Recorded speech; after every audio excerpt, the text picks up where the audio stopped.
Bienvenue, mesdames, messieurs. Crise post-électorale au Bénin. Le verre, dit-on, est toujours dans le fruit. Après les tragiques incidents ayant ponctué les journées du 1er et 2 mai, Cotonou semble renouer avec son calme légendaire. Dans l'espoir de l'avoir durablement, les autorités ont opté pour un important dispositif policier à Kadiaon, l'épicentre, des affrontements entre manifestants de l'opposition et les forces de l'ordre, avec son cortège, faut-il le rappeler, de dégâts matériels et de morts. De tristes incidents que leaders religieux et acteurs de la société civile voudraient désormais bien conjuguer au passé, à travers des appels incessants à la culture de la paix.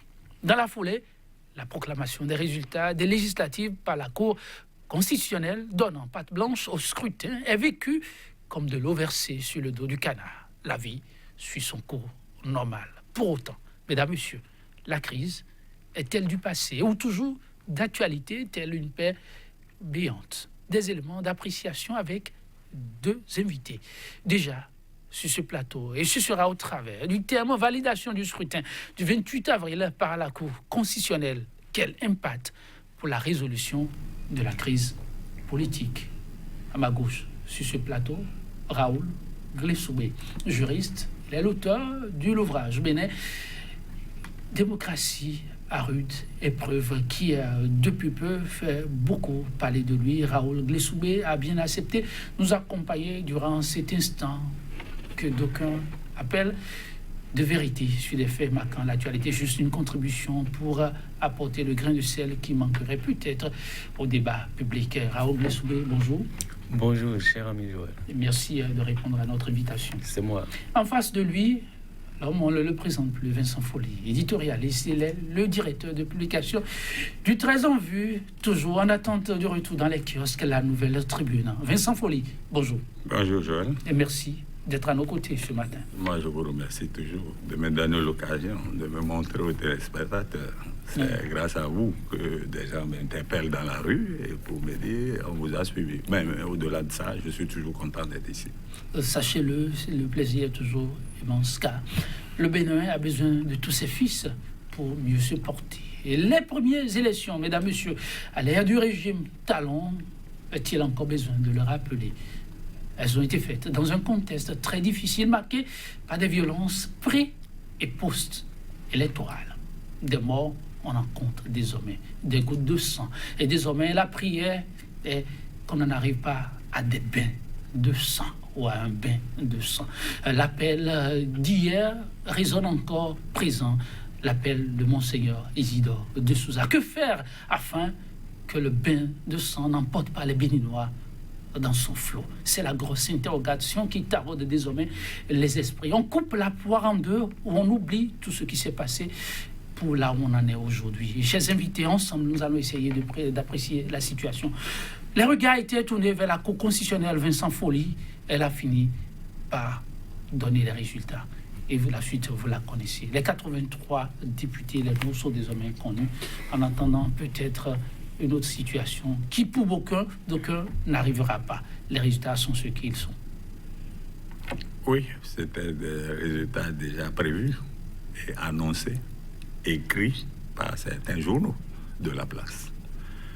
Et ceux qui parlent de députés nommés n'ont pas tort, parce que j'ai comme l'impression que les gens savaient qui irait et qui n'irait pas à l'Assemblée. On peut faire le tour, on verra que c'est ceux qui étaient attendus. Donc vous dites que la Cour a donné son verdict, oui, mais rien n'est réglé.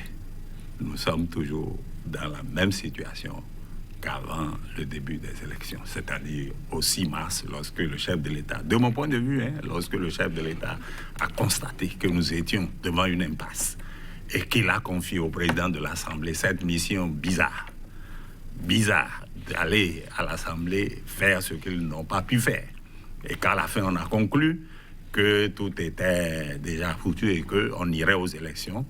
Nous sommes dans la même situation le 6 mars, quand le chef de l'État a dit « Moi, je ne me reconnais pas dans cette configuration. Je voudrais que tout le monde participe. » Mais le résultat a été là. Aujourd'hui, nous sommes là. Il y a eu des élections avec la participation que nous savons, une faible, très faible participation. Normalement, un chef de l'État doit tirer les conclusions. Et de mon point de vue, il en a les moyens. Il a les moyens de dire, chers compatriotes, on fait quoi? Et moi, c'est la question. On fait quoi? Et nous pouvons en discuter. On fait quoi? On en discutera tout à l'heure. Oui, Raoul Glessoubé, vous l'avez suivi. La Cour constitutionnelle, elle était très attendue. Enfin, le verdict est tombé. Les 83 députés, les Béninois les connaissent désormais. Je vous remercie de m'avoir invité sur votre plateau. D'entrée, je vais m'incliner devant la mémoire de tous ceux qui sont décédés, les armes en main, au cours de tout ce qui s'est passé ces derniers jours dans notre pays, ce qu'on n'a jamais observé. Je ne sais pas le nombre exact, mais le nombre pour moi importe peu. Même si c'est un seul Béninois qui décède, il faudrait que nous puissions dénoncer et nous incliner devant la mémoire de ce Béninois qui est décédé. Voyez-vous, l'État béninois ne protège pas assez ses citoyens. Vous voyez ce qui se passe. L'État béninois ne protège. Vous voyez ce qui s'est passé au parc Péjari, tout ce qui a été observé, parce qu'il y a eu disparition de 2 Français. Mais nous, ça n'émeut personne. C'est comme si rien ne s'est passé. D'autres vous diront, écoutez, c'est pas grave. On ne peut pas faire d'omelette sans casser des œufs. Donc, bref, de ma posture, je voudrais m'incliner devant la mémoire de ces Béninois disparus. Cela dit, à votre question, je répondrai sur 2 plans. Le premier plan, c'est que si nous sommes légalistes et que la Cour, comme nous savons bien le faire, a rendu une décision, tout le monde s'incline devant la décision de la Cour. Ça, c'est la position du légaliste que nous devons être dans une république.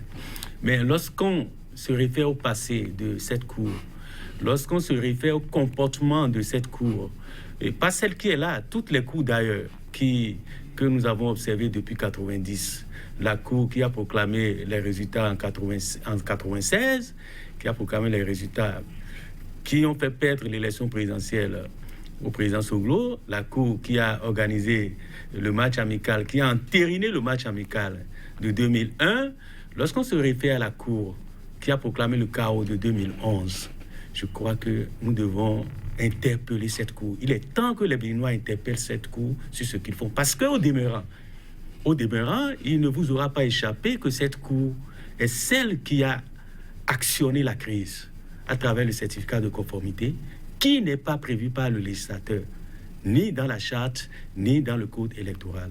Alors que le code a prévu de façon exhaustive les pièces constitutives du dossier de candidature, la Cour a légiféré pour imposer le certificat de conformité. Et la problématique de cette Cour, de cette crise, tourne autour de ce certificat de conformité. Lorsqu'on se réfère à ça, je crois que peu de Béninois s'inclineront devant la décision de la Cour.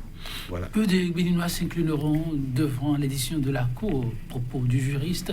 Oui, mesdames, messieurs, les réactions, beaucoup s'attendaient à voir d'autres types de scènes, mais ce résultat a été accueilli dans un calme olympien, dit-on. Que cache ce calme? Personne ne le sait, mais pas de réaction outre mesure que celle des acteurs de l'opposition qui, je les cite, déclarent que cette décision de la Cour les engage point. Ces résultats sont nuls et de nul effet. Fait sans folie, sans vous chercher à vous enquiquiner, médite, lorsqu'on est légaliste, comme le dit le juriste, est-ce qu'un acteur fut-il de l'opposition peut se permettre de dire que la décision d'une institution, même si on a à le reprocher, est de nul effet?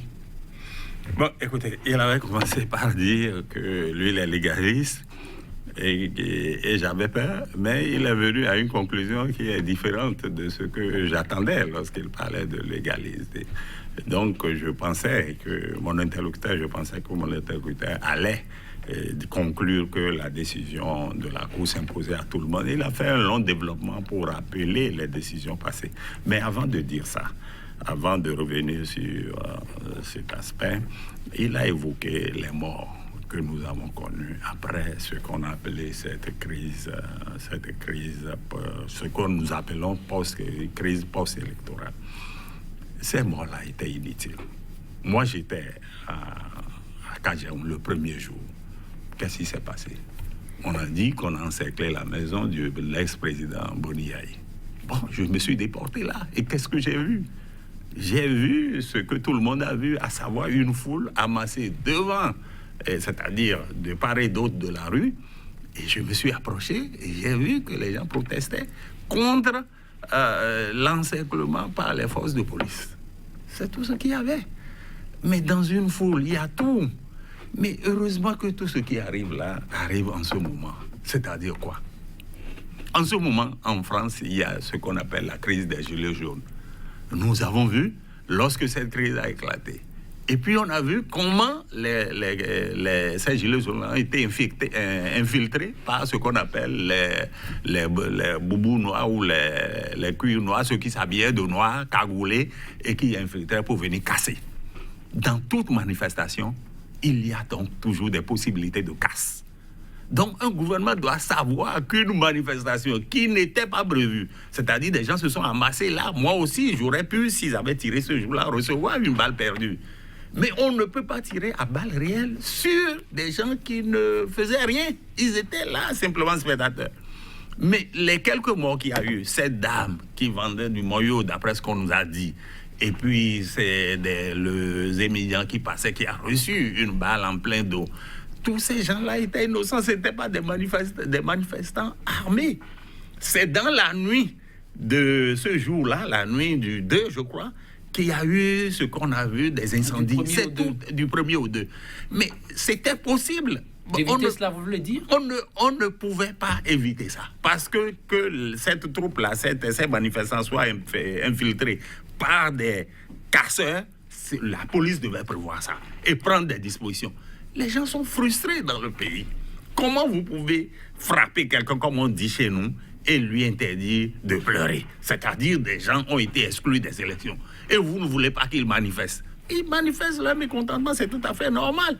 Donc, ce qui s'est passé est déplorable. On ne peut pas utiliser des balles réelles contre des manifestants. Il y a tous les moyens, les canons à eau, les gaz lacrymogènes, les tirs en l'air, le mégaphone utilisé pour faire des sommations pour dire dégager. C'était facile de dégager cette foule. Et au demeurant, lorsque la crise a éclaté, le ministère de l'Intérieur a dit que c'était pour prévenir une manifestation. Les opposants ont répondu qu'ils n'avaient prévu aucune manifestation. Mais la sécurité d'un pays est assurée par des agents que nous payons. C'est l'État qui a le monopole de la violence légitime. C'est-à-dire, c'est l'État à qui on donne les moyens de nous sécuriser tous. Ce n'est pas les individus. Donc, l'État a les moyens de sécuriser cet endroit-là. Et les quelques jours de fermeture ont été, de mon point de vue, inutiles. Et c'est heureux que ce matin, la route de Kadiaoun, qui est la route qui passe devant le domicile, soit ouverte. C'est ce qui est normal. Sinon, ce n'est pas possible. Cotonou a été encombré pendant près de 3 jours. Cela dit, je reviens sur le verdict de la Cour dont vous avez parlé. La Cour a rendu son verdict. Mais j'ai dit que nous sommes dans la même situation que le 6 mars. Pourquoi? Parce qu'un temps, il y a eu les élections le 28 avril. Mais les élections ont connu une faible participation. 22%. C'est-à-dire 22% que la Cour a ramené à 27. Mais nous sommes toujours dans la tranche du premier tiers. C'est-à-dire un Béninois sur 3, si on veut dire, moins d'un Béninois sur 3 est allé voter. Dans le premier cas, c'est un Béninois sur 4. Est-ce qu'on peut valablement... C'est que nous n'avons pas dans notre loi la notion de seuil de validité d'une élection. Mais on aurait pu prévoir ça, puisque ceux qui sont au pouvoir avaient presque tout prévu, y compris d'exclure les gens. Ils avaient prévu ça. Mais on aurait pu prévoir un seuil de validité à 22%. Depuis 90, il faut dire que ce scrutin a connu une faible participation. Et de mon point de vue, je dis que nous sommes dans la situation du 6 mars. Le chef de l'État dit, pour calmer la situation, je fais quoi? Je fais quoi? Bon, c'est lui seul qui peut le faire, parce que c'est lui qui a créé la situation. Et mon interlocuteur tout à l'heure, mon vis-à-vis, a parlé de ce que le président de la Cour constitutionnelle a fait en introduisant ce qui n'existe pas dans la loi, à savoir le syndicat de conformité. Donc, l'origine de la crise est connue. C'est l'exécutif qui a introduit une loi qui excluait les gens.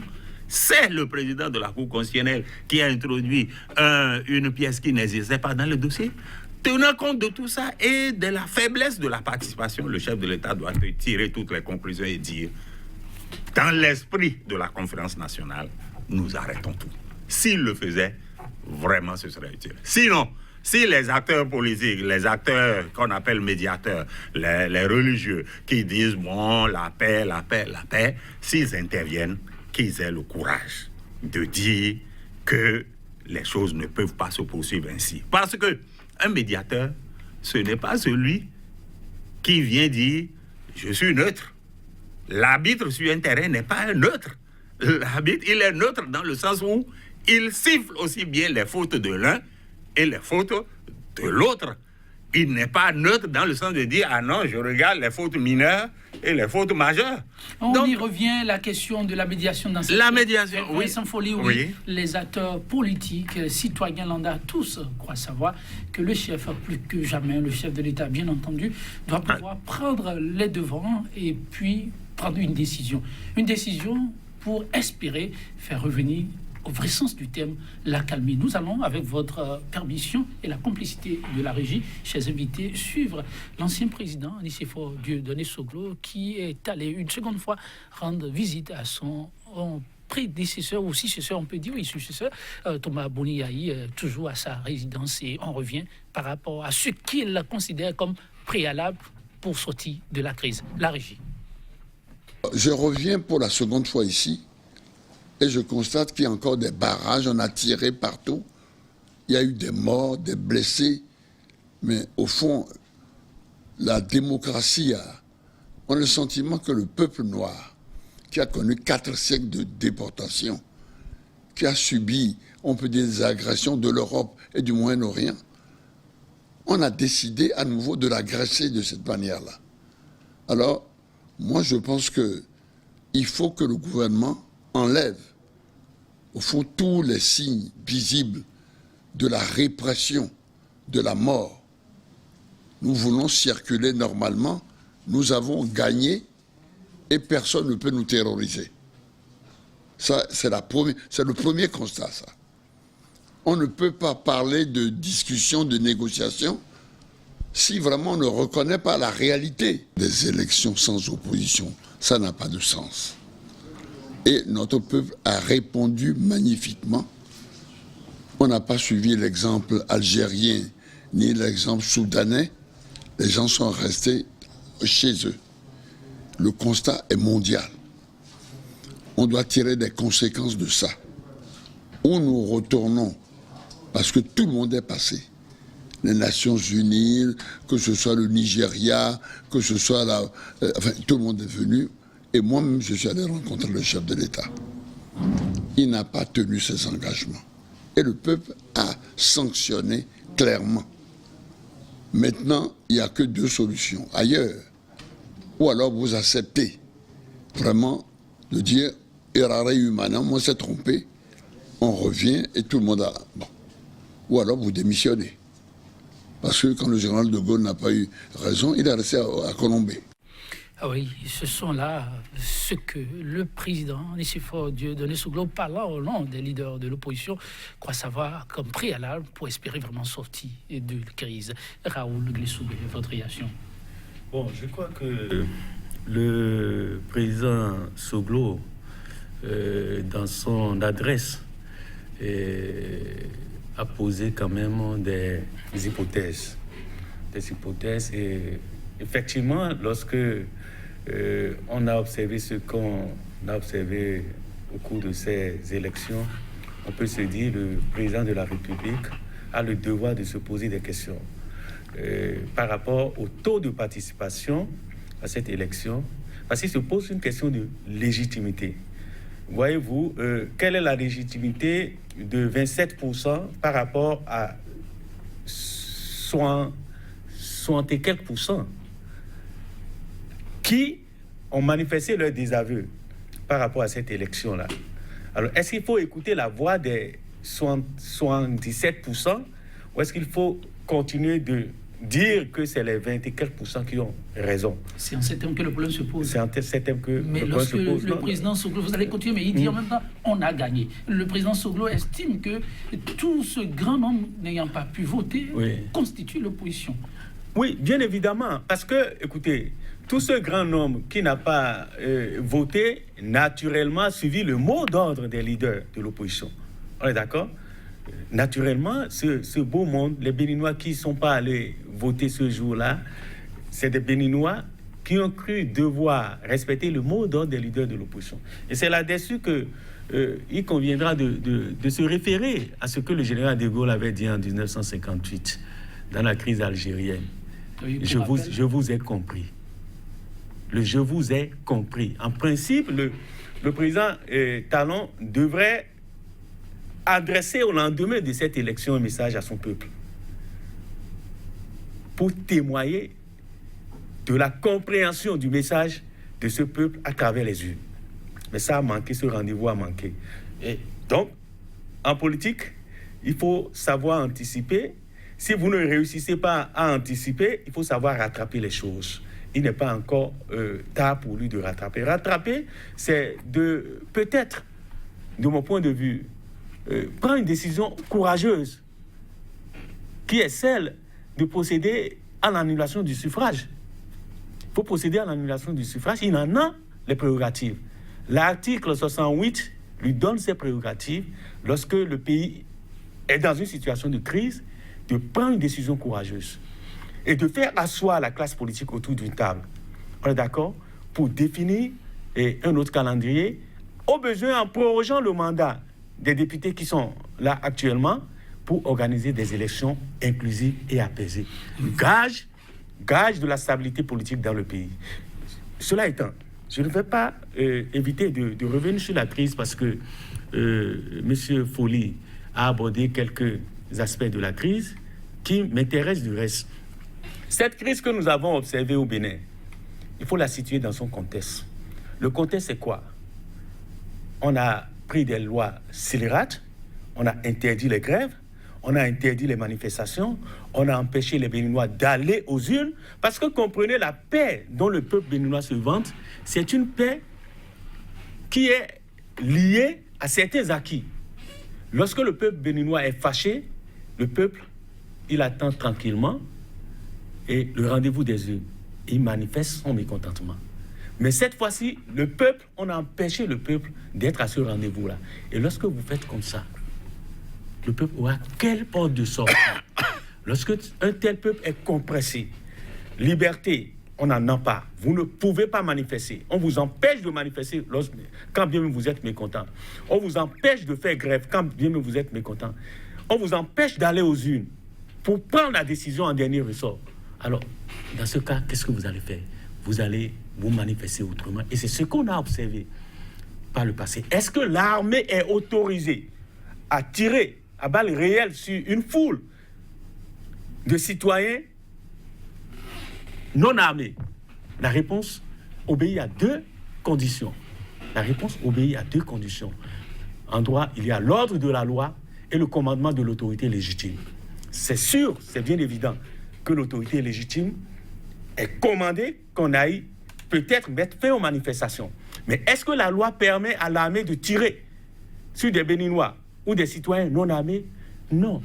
La Constitution de notre pays, en son article 4, dit « La vie humaine est sacrée et inviolable ». La vie humaine est sacrée et inviolable. Et le gouvernement a l'obligation de protéger les citoyens. Le recours excessif en matière d'apaisement en cas de manifestation, c'est l'arme. Mais est-ce que nous n'avons pas d'autres moyens pour dissuader les résistants? Bien sûr, M. Folly l'a dit à suffisance.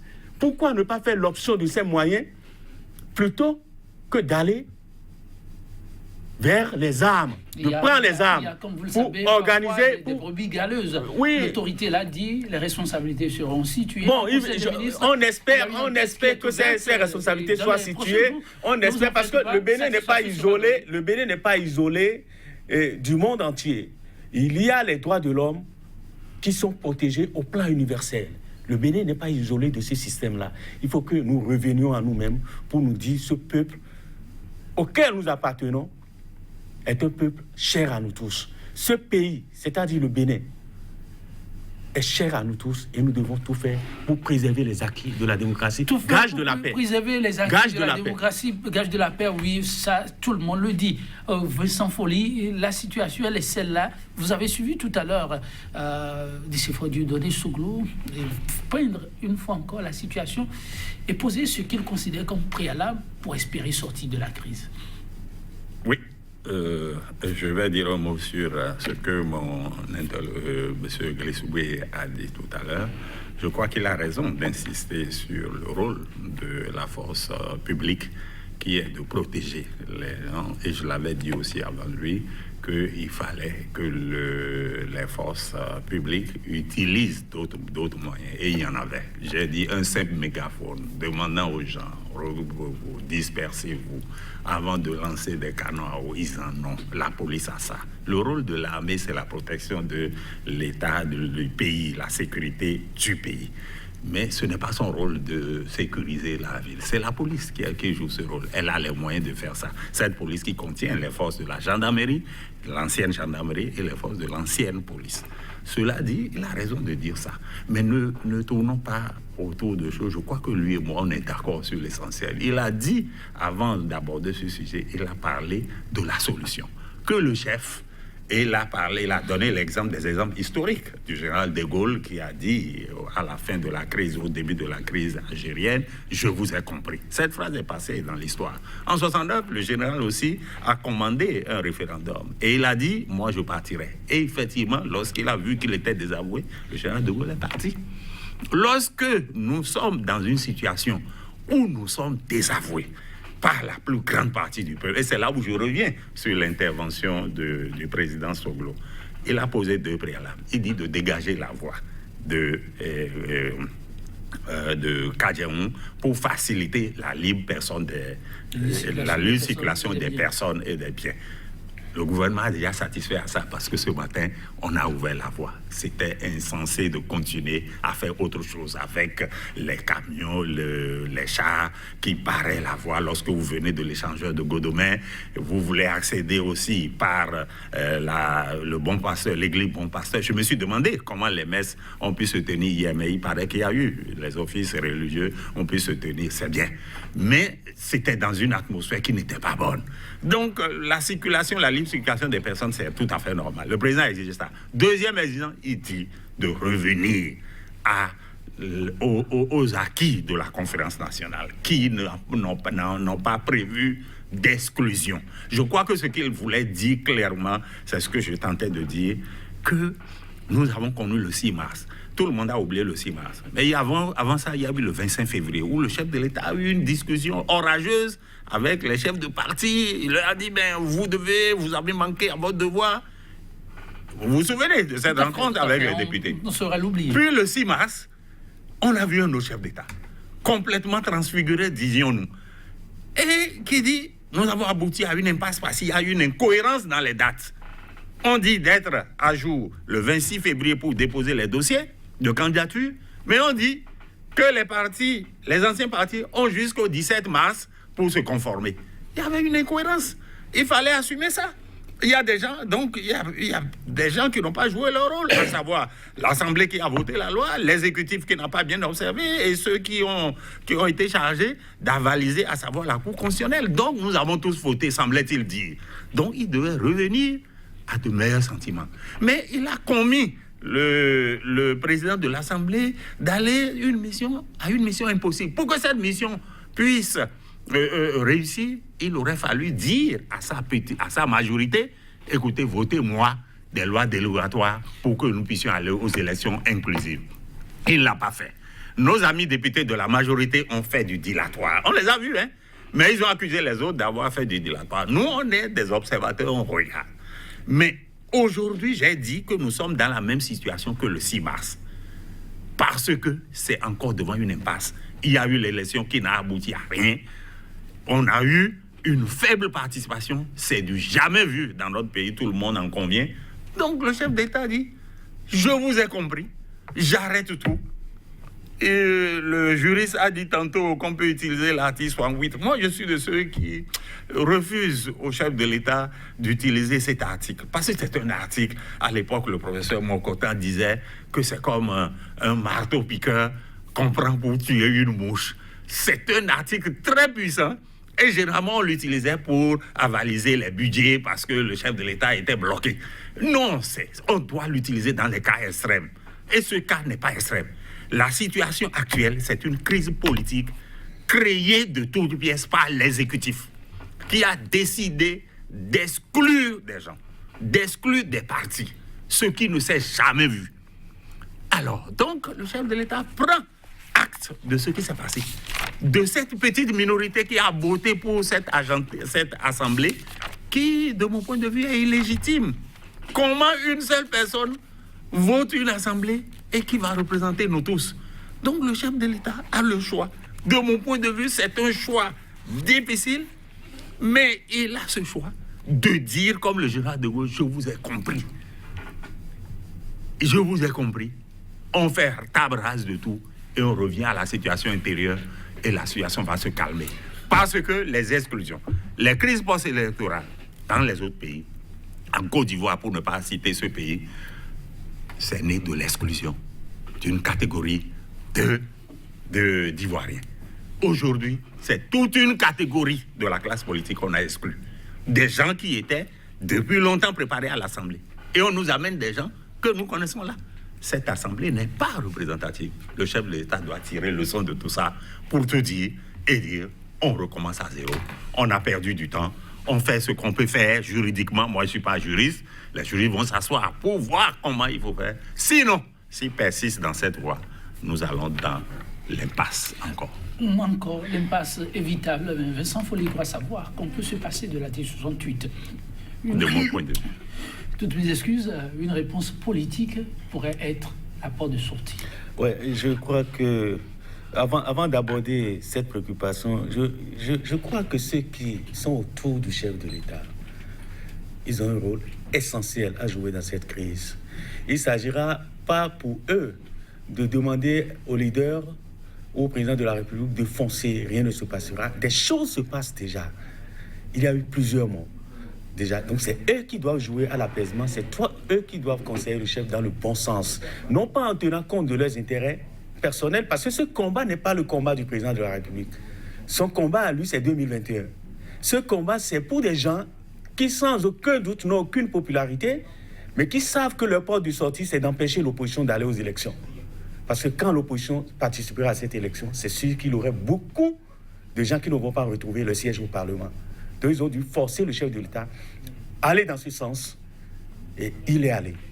Aujourd'hui, vous pensez que la nation n'a pas été mise au cœur de la situation qui a conduit le Bénin à être là où il est actuellement? Bon, c'est mon analyse. Parce qu'il n'a pas intérêt, et on ne doit pas d'intérêt, pas d'action. Quel est l'intérêt du président de la République dans cette crise? Il n'a pas besoin de majorité. Quel était le nombre de députés qu'il a avant d'accéder au pouvoir? Aucun. Député pro talent? Aucun. Mais député amis d'autres partis, oui. Alors, il n'avait pas besoin de cette majorité à travers les urnes, mais il a besoin, au lendemain des élections, de reconfigurer le Parlement pour se faire une majorité. Donc, ce combat n'est pas le sien. De mon point de vue, les moyens. De mon point de vue, ce combat n'est pas le sien. En revenant à l'article 68, oui. Je vous lis rapidement l'article 68. Lorsque les institutions de la République, l'indépendance de la nation, l'intégrité du territoire national ou l'exécution des engagements internationaux sont menacées immédiatement, sont menacées de manière grave et immédiate, et que le fonctionnement régulier des pouvoirs constitutionnels est menacé ou interrompu, le président de la République, après consultation du président de l'Assemblée nationale et du président de la Cour constitutionnelle, prend en Conseil des ministres des mesures exceptionnelles. Donc, je m'attarde sur le fonctionnement régulier des pouvoirs constitutionnels est menacé ou interrompu. L'Assemblée est un pouvoir constitutionnel dont le fonctionnement est menacé. Le fonctionnement est menacé parce que nous sommes en crise. Et le mandat des députés, le mandat actuel des députés court à sa fin. Mais pour proroger, pour dénouer la crise et organiser des élections inclusives, il faut leur proroger le mandat. parce que c'est un mandat constitutionnel. Et c'est là où l'application de l'article 68 est nécessaire. Bon, c'est vrai, il a estimé que la crise n'est pas aussi profonde. Non, il a dit qu'elle est politique. Bon, Elle est politique. Oui, Son dénouement ne peut être que politique. l'application de ces dispositions est aussi politique. L'application de l'article 68 est politique. Donc, de mon point de vue, la crise a atteint un seuil. La crise a atteint un seuil où on peut se référer à ces dispositions de l'article 68 pour dénouer la situation. Parce qu'aujourd'hui, c'est quoi? Si il n'y a pas cette prise de mesure exceptionnelle par le président de la République, comment il peut mettre en place un calendrier électoral alors que le mandat des députés actuels, le 15 mai, il va devoir installer un autre Parlement. En tout cas, pour l'instant, il faut dénouer, mais apprenant ces mesures la exceptionnelles. machine suit son cours, le processus aussi. La Cour constitutionnelle a fait son travail. Le 15 mai, peut-être, assisterons-nous à l'installation de la nouvelle équipe, la nouvelle mandature. On n'y est pas encore, mais progressivement, les choses sont en train de se mettre en place. Mais avant, ce calme, pour certains, reste un calme apparent. Il faudra apprécier au-delà de ce qui ressemble à une conformité des choses. Alors, leaders religieux, acteurs de la société civile, chers invités, ont décidé de prendre les devants. Et les appels depuis peu sont à la culture de la paix à tout prix. Vincent Folly. Non, je vous ai dit tantôt que les médiateurs, le bon médiateur n'est pas celui qui dit restez en paix. On ne peut pas frapper quelqu'un et lui interdire de pleurer. Ceux qui parlent de paix, j'avais dit au cours d'une émission précédente, ignorent qu'on avait déclaré la guerre au peuple, à la population. C'était une guerre de dire qu'on exclut les gens, on choisit deux partis et on empêche l'électeur d'avoir son choix en dehors des deux partis. C'est une guerre que le peuple a lancée. Donc ceux qui parlent de paix doivent essayer de sanctionner ceux qui ont déclenché cette guerre. Ils ne peuvent pas dire non. J'ai écouté l'homélie du Monseigneur l'archevêque, j'ai le texte, je ne l'ai pas sous les yeux, je l'ai sur mon portable, et il disait, à la page 10, si je ne m'abuse, il interdisait à ces prêtres de prendre position pour l'un ou l'autre camp. Non, c'est quelque chose qui me paraît un peu difficile. Il interdisait carrément aux prêtres de prendre position pour l'un ou l'autre camp. Moi, ça le disqualifie dans le rôle de médiateur qu'il aurait voulu jouer. Parce que tous les deux camps ne sont pas même les mêmes. Il y a quelqu'un qui a commis des erreurs. Il faut pouvoir dire, le médiateur doit pouvoir dire à quelqu'un, tu as fait telle faute. Toi, tu ne devrais pas faire ça. Ceci, toi aussi, tu ne devrais pas faire ça. Si un médiateur est incapable de dire ça, donc il n'est pas un bon médiateur. Cela dit, donc on a besoin d'un médiateur pour dire au président de la République, là où vous nous avez amenés là, ce n'est pas bon. Les élections qui n'incluent pas tout le monde ne sont pas de bonnes élections. Il faut inclure tout le monde, amener tout le monde ensemble. Le chef de l'État a la possibilité. Les juristes vous disent l'article 68. Ils citent des phrases qui disent, bon, voilà, lorsque le truc est en danger, et lorsque les institutions ne fonctionnent plus. Mais il y a des gens qui vont vous rétorquer que l'Assemblée est là. Elle est là jusqu'au 15 mai. Elle a toujours fonctionné. Des gens vont vous dire que la Cour constitutionnelle fonctionne. Les gens vont vous dire que la Hague aussi fonctionne. Mais moi, je dis que la crise est d'abord politique, parce que c'est le chef de l'État qui a amené cette crise. On trouvera les artifices juridiques avec les juristes de votre acabit et d'autres pour voir comment on peut sortir de cette situation d'exclusion. Il faut éviter cela. Et le chef de l'État a la possibilité de le faire. Une fois encore, le chef de l'État, c'est lui. Votre vis-à-vis Vincent Folly semble dire qu'au-delà de toutes les démarches qu'on aura à entreprendre, il va falloir que les Béninois se décident à se dire la vérité. Un médiateur qui ne sera pas en mesure, vous l'avez suivi tout à l'heure, de dire, ben, Kodjo, sur tel point, tu n'as pas raison. Sabo, sur tel autre, toi, tu n'as pas raison. Eh bien, si on ne peut pas avoir un médiateur comme ça et que ce soit juste le médiateur dit la paix, le Bénin ne sortira pas de l'impasse. C'est votre regard? Bon, écoutez, là-dessus, nous sommes dans une république. Moi, je m'en tiens souvent aux institutions de la République. En matière de médiation, la République a un médiateur. La République a un médiateur, le médiateur de la République. Mais son rôle est bien spécifié. Qui a enfoncé le couteau dans la plaie dans sa déclaration lorsque les présidents des institutions sont allés voir le président de la République. Et c'est un récidiviste. Il ne vous aura pas échappé qu'en tant que président de la Sénat, c'est lui qui avait proclamé le fameux chaos en 2011. Alors qu'il n'a pas réussi à réunir la plénière autour de ce chaos, il s'est retranché dans son bureau, militarisé en présence de la presse, pour proclamer les résultats du chaos en 2011. Authentique. Voilà. Donc, ça veut dire quoi? C'est un récidiviste. Et c'est lui qui a lu la déclaration au nom des présidents des autres institutions. Ça pose un problème dans la République. Ça pose un problème. Est-ce qu'avant de le faire, est-ce qu'il a cru devoir rencontrer les autres parties de la crise avant de prendre parti pour lire une telle déclaration? Moi, ce que les composantes, les autres composantes de notre communauté font, l'appel à la paix, les religieux, les sages, etc., c'est vrai, il faut saluer, parce que personne de nous ne souhaite la guerre. Mais ils auraient pu anticiper lorsque la crise est née, pour mettre les gens autour d'une table et trouver une solution, avant qu'on aille aux élections. Mais on n'a pas fait ça. Et on a attendu, le pire s'est produit. On a attendu que des Béninois soient tués par l'armée. Et maintenant, on proclame la paix. Cette manière de proclamer la paix donne l'impression qu'on veut essayer de faire avaler la couleur à des gens qui ont été victimes de la crise. Parce qu'on dira, c'est eux maintenant les faucons. C'est eux les pyromanes. Alors que s'ils étaient dans leur rôle, ils auraient pu anticiper pour peut-être demander au président de la République pour la paix dans ce pays, organisons des élections inclusives et peut-être que ça aurait prospéré. C'est ce que je pense. Oui, c'est ce que vous auriez souhaité. Malheureusement, ça n'a pas été fait. Aujourd'hui, il s'agit de pas poser pour l'avenir. Vincent Folly, le grand défi, vous avez plus d'une fois parlé du chef de l'État. Vous l'avez vu hier, vous le verrez dans les tout prochains jours. Vous entrevoyez le Bénin de demain. Comment? Pour pouvoir tourner vraiment et définitivement cette page.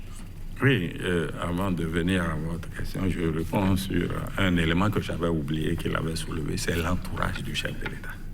On a entendu, regardez ce qui s'est passé au domicile du président Yahi ces jours-ci, ce n'est pas fortuit. Des gens ont dit sur les réseaux sociaux, je ne sais pas si c'est vrai, que l'intention était d'aller arrêter le président Yahi. Si c'est vrai, je crois que c'est une mauvaise intention.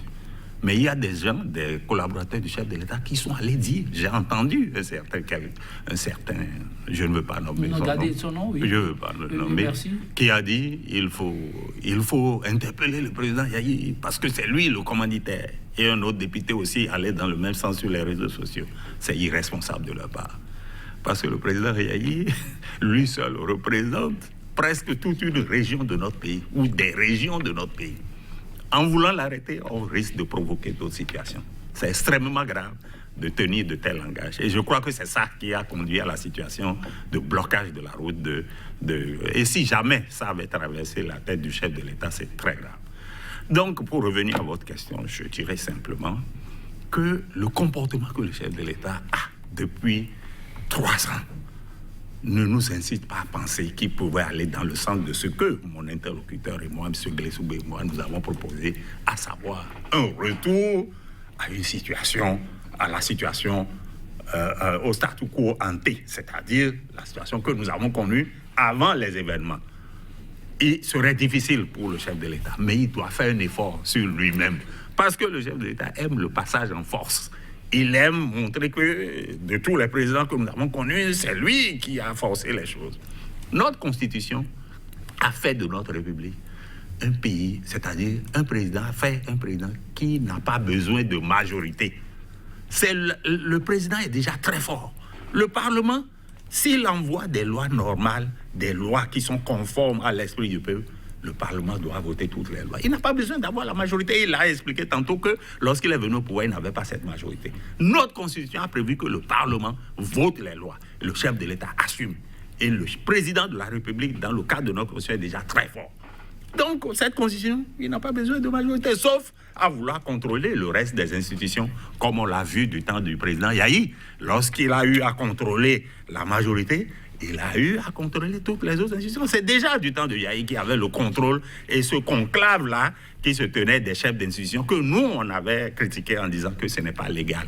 Mais c'est ce conclave qui a permis au président de la République de dire que les choses se passent. Le temps est parti. Le temps n'est pas parti. Oui, pour conclure, je dirais que le chef de l'État doit reviser sa position. La position qu'il a, cette volonté d'imposer une manière, une marche à suivre pour le pays.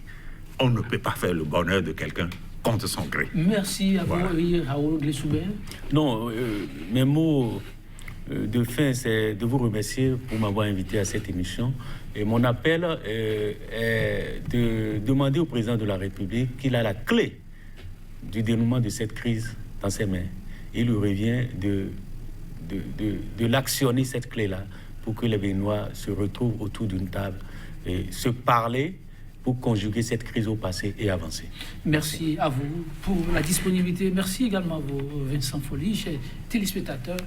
Une fois encore, grand merci pour être toujours là, nous accompagnant à votre façon. 100% bénin, ce sera tout pour le numéro du jour. Un clin d'œil au réalisateur du jour, juste Don Rissou, sans qui vous n'auriez pas eu la chance de nous recevoir dans vos maisons. On vous accompagne sur cette citation de l'écrivain satirique britannique Thomas Carlyle. Je le cite, il faut, dit-il, redouter un peuple qui se dit patient, endurant, compréhensible. À son écoute pour faire sa volonté peut aider le chef à toujours mieux se porter. Le reste peut être une surprise désagréable pour tous. Merci d'être là d'autres et à très bientôt. Au revoir.